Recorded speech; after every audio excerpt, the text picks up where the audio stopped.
Hello, Spartan fans, and welcome back to another edition of the Spartan Sideline Report here on NSUSpartans.com.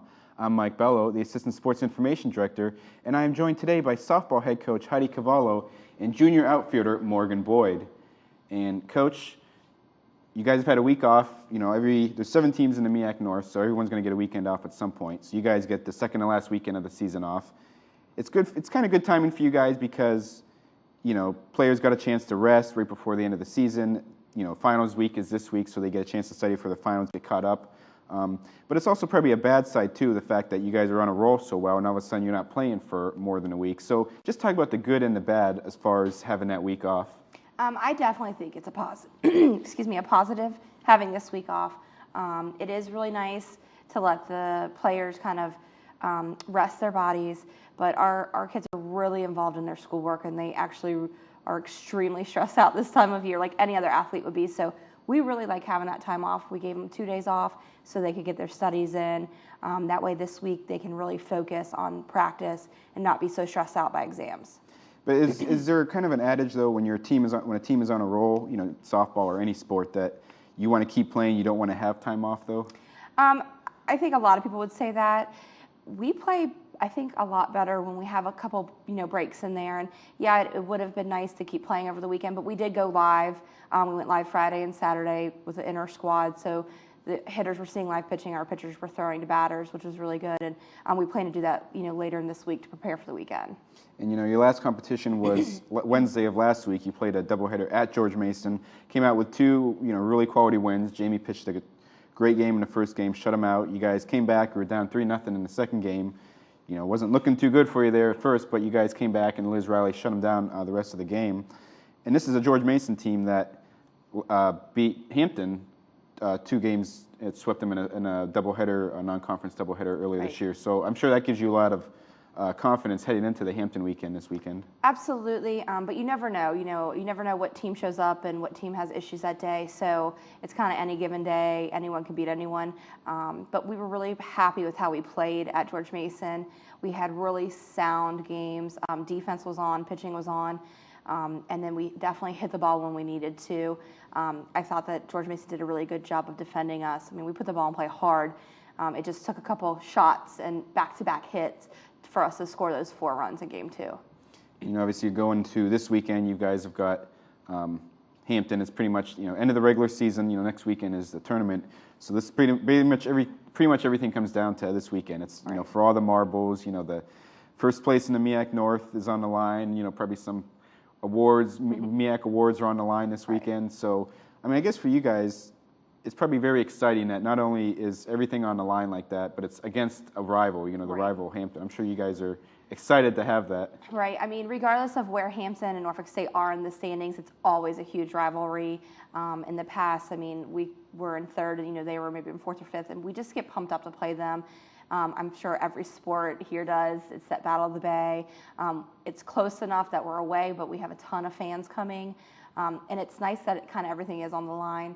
We're really just worrying about getting those 3 wins. We're not too worried about anything else going on that weekend and just focusing on playing our game. We'd like to finish strong so we can get a good seeding in the conference tournament next week. Yeah, and Hampton and you guys are both 14-1, so whoever wins the series, all you need to do is basically take 2 out of 3. And you win the North. But also Saturday's game at 2 is on ESPNU, and it's the first time we've been on TV since 2008.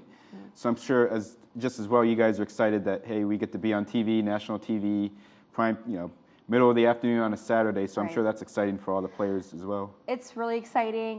When we first found out, we kind of took the time to enjoy the announcement, and we really haven't talked about it much. We've talked about things here and there. But we're trying not to focus on the cameras. It's still a game we still need to win. It's great for recruiting, and it's great for our families who are out of town, for some of our players who don't get a chance to watch our team as much. So that's the great part, but we still have to go out there and do our job. We have to take 2 out of 3 and not worry too much about the cameras. Yeah, and I''ll turn to you, Morgan, and obviously it is exciting to be on ESPNU, but you have to put that out of your mind because Hampton is a tough team coming in. But when the players first heard about that, what was kind of their reaction that, hey, we're going to be on ESPNU? Oh my God! Yes, we finally get on TV, because every year we're like, yes, we want to be on it, and then we're like, oh, we didn't get it, it's FAMU. But this year we finally got it, and it just makes the game that more intense. Like, we have to perform because we're going to be on TV. So. I mean, what are the players, what are you guys going to kind of say to each other as the day gets closer and you say, okay, we can't let this be a distraction. We're on TV, but we have a job to do. I mean, what do you guys how you been preparing to do that? We don't really talk about the game being on TV lately. We just are focused on winning the games because we do want to be first. We do want to go in and face that number 4 seed in the South. So we don't really focus on it being on ESPNU right now. And, Norfolk State's kind of in uncharted waters. They've really only had one other season in the MEAC where they were doing this well. I mean, they finished 12-6 last year, finished 3rd in the North. But there's only one other season in 2007 when the team finished 13-1. And, of course, they finished 2nd to Hampton that year, who was 14-0. I'm sure maybe you didn't know that. But, I mean, is this for you guys? I mean, is exciting that you guys have seen this program grow to where the year before you got here, they didn't even make the tournament. Now, all of a sudden, you guys are potentially finishing as the best team in the conference? Yeah, it feels great because you feel like you're contributing to making the program that much better, and that opens more doors for better girls to come here, so that when we leave, we know that the program's going to be twice as good when we leave. So it's really good. And you're a junior now, and you're part of that class that came in freshman is 2011. Team started to turn around from that 2010 season, and obviously have grown since then. Players like you, Kathy Cortez, Melina, Jamie, Nikki Jones. You kind of have a class that's kind of, I don't want to say help propel you guys up to where you are, but you guys were kind of the catalyst to getting that started. I mean, is that kind of something you look at a little bit? Yeah, we call ourselves the Fab Five. We know our roles and we take them on headstrong. So we feel very proud about where we each stand in our lineup and everything. So if you're the Fab Five, which one are you? Are you Chris Webber? Are you Jalen Rose? Or I like Webber. So yeah. just don't call a timeout when you don't have one in there. Yeah, I know. In the MEAC championship game or something. But coming when you got here, you were a shortstop and you batted from the right side. Obviously the coaches, when they saw you, they loved your speed. You've got great speed, probably one of the fastest players, if not the fastest player in the MEAC. Was it a transition? I mean, how tough was it a transition from you going from a right-handed hitter and a shortstop in high school to a left-handed slap hitter, and now you're playing the outfield? It was a little difficult at first. I struggled because I had always hit over 400, and then I came here and it was just like playing with new people because you play with the same people all your life. So adjusting to that. So they switched me to the outfield, and I adapted very quickly to that so I could focus on my hitting. And towards the end of my freshman season, I was doing great at both. So. Yeah, you kind of started off your freshman year in 2011. You weren't there. You're hitting 200 or not even that. But then all of a sudden, you just kind of exploded at the end of the season. You hit like 450 over the last 20-some games or however it was. So it was kind of like a light kind of turned on there, and all of a sudden you kind of, because it's not easy to go from right-handed to a left-handed slap hitter. It's a totally different swing and approach to the plate. So did you kind of, at the beginning of your freshman year there, to kind of start the light start to go on there towards the end? Yeah, it was more when they switched me from short to outfield, because then I was just like, all right, no pressure. I mean, I'm fast, so I can just track the ball down. I didn't focus that much on my mechanics in the outfield that year. I focused more on my hitting. And then my sophomore year, I focused on my mechanics in the outfield and fine-tuning everything like that. So switching from short just really took some of the pressure off of me, and I could focus on my hitting. And not to jinx you or anything, but you are 29 of 29 on stolen bases this year, and you're about 55 of 50, your last 56. So first question, what happened last year when that person, whenever you got caught? I mean, was it a bad jump or? Well. Too wet of a field. Yes. It was not a good stealing condition for that day. But you made up for it since then. You pretty much haven't gotten caught. I mean, is that kind of, I mean, I'm sure you've got to know that you haven't been caught in a while. I mean, is that kind of one of those things, it's like you just want to see, okay, let's see if this catcher can catch me. Let's see who's the first one that can get me. You're kind of like challenging them now, like, okay, let's see if you can stop me type deal? Yeah, it is, because I've stolen against some pretty big schools, so I'm like, well, they didn't get me. I'm pretty confident, but, if you do get me, then you got me. Like, can't let it stop me. And, Coach, when you told before that when you saw Morgan, the first thing you saw, obviously, was the speed. And, having a player like her and, like Heather who can get on base, they're hitting 330, they're scoring, Morgan leads the league in runs scored. So having a player like that is such a good table setter for your power hitters, your Allie, your Haley, Whitney. I mean, she's on base all the time, so there's opportunities for those other players to drive her in. Right. When I saw Morgan recruiting her in high school, it wasn't just her speed, but just how athletic she was.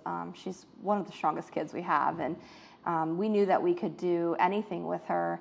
And we originally brought her in as a shortstop, but the transition to outfield was best for her and for us. And it's great having her at the top of her lineup, getting her on base. It sets the tone for the entire game. If Morgan gets on that first inning, I mean, we put a lot of pressure on her. We tell her not to be stressed, but we do. It changes the game because then Allie feels more comfortable up to bat. We try to, first couple pitches, get Morgan over to second, and she's in scoring position. It puts a lot of stress on the defense because they're thinking, let's not let her steal instead of worrying about Allie. The catcher's not worrying about Allie. So Allie's getting better pitches to drive because of that. And so it really does set the tone. If anything, our 2 and 3 hitters can move her and then score her. If we score first this season, we're in a great position for every game that we play. Yeah, and you guys are I think it's about 10th in the nation in doubles per game. So you got players, we hit home runs, but you got players that know how to drive the ball into the gap. So when you have Morgan's on, even when she's on first, you drive the ball in the gap, she's capable of scoring. But when she steals second, all of a sudden, even a single into the left center gap or the right center gap, not even to the wall, is going to score too. Right, absolutely. We try to go within the first couple pitches to get Morgan over there, and then once she's over there, she knows if the ball's through the infield. I mean, she's scoring. She's going as hard as she can at home, and that helps Allie or whoever's in that second spot. They're automatically looking too, because now the defense is looking to stop Morgan at home, which is pretty tough, and so then that opens up opportunity for Allie to get a double.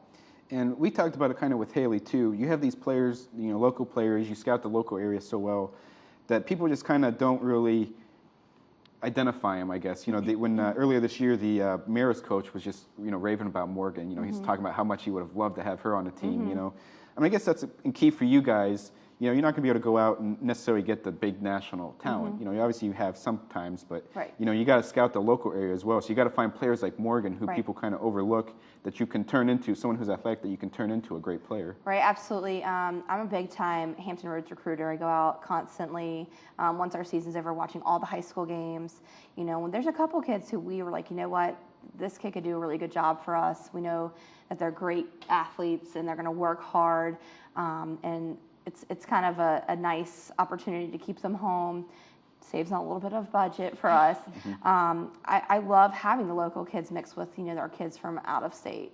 And you got programs like Longwood, other Virginia schools, and even some other schools that kind of do look through this area for talent. But it is kind of a area that maybe is kind of, I guess you could say, overlooked a little bit. Right. I think it has some of the best talent. I mean, Haley Ward, Heather Dunning, Morgan. I mean, you have so many kids that are from here, Liz Riley. And when we play these big time schools, they'll be like, all these kids are from here. I'm like, yes, it's a great hotbed. And I do think it gets overlooked sometimes, but that's maybe a part of like what travel team they're playing on and things like that. A lot of coaches are not going to high school games. It's really hard in season. So they're really just recruiting, travel ball. And if the travel ball teams from here aren't going out to these big time tournaments, the kids aren't getting seen, which is fine with me because I'm going to watch them. And, I'm constantly there and watching them play and grow up as a player. Yeah, maybe we'll make sure you tell the local coaches aren't here, don't go to travel ball. We'll get all the kids, don't worry about it. But I mean, if you're good, you're obviously going to get noticed. Right. So now you turn into Hampton weekend. It's the last weekend of the regular season. What's going to be a couple of the keys, especially against Jalen Jackson, who's probably could very well end up being the pitcher of the year? What's going to be some of the keys to getting some runs off of her? The key is definitely being disciplined and not chasing Jalen's game. She throws a really nice curve and she starts off the plate. And if you swing once off the plate at her curveball, she's going to stay out there all day. So we have to be disciplined, make her bring it back in the zone, and we definitely have to see her rise ball spin. If we lay off the high pitchers and hit the low pitches, we're going to be able to drive runs off of her. And she gets a little flustered once you jump on her, and that's the key for us is right away be disciplined, make her bring it in our zone, and jump on the ball so we can kind of get her a little razzled. She's a great pitcher, and she's done really well this year. And I think that after our first time through, I'm positive that we'll be okay. It's just that first time through the lineup, making sure we're disciplined.